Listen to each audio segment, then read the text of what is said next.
இப்போ நிறைய பெரிய செடியாக இருக்குதுன்னு வச்சுக்கோங்களேன், இதில் வந்து ஒரு 3 இது கூட நம்ம வந்து போடலாம். ஸோ எப்படின்னு காட்டுறோம். ஸோ நல்லா இப்படி மிக்ஸ் பண்ணிட்டிங்கன்னா எவ்வளோ நல்லா கலராக இருக்குது பாருங்கள். ஸோ இதில் வெர்மி கம்போஸ்ட்டும் ஆட் பண்ணியிருக்கோம். நல்லா உங்களுக்கு செடிகளுக்கு தேவையான ஊட்டம் ஃபுல்லாக இருக்கும்.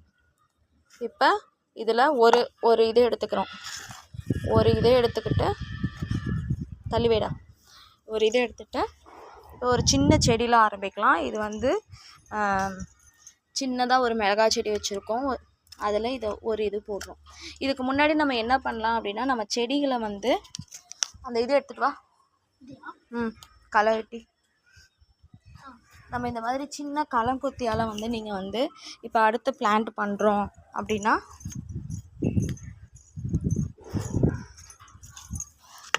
இது வந்து ஒரு எக் பிளான்ட்டு. இப்போ நீங்கள் வந்து சின்ன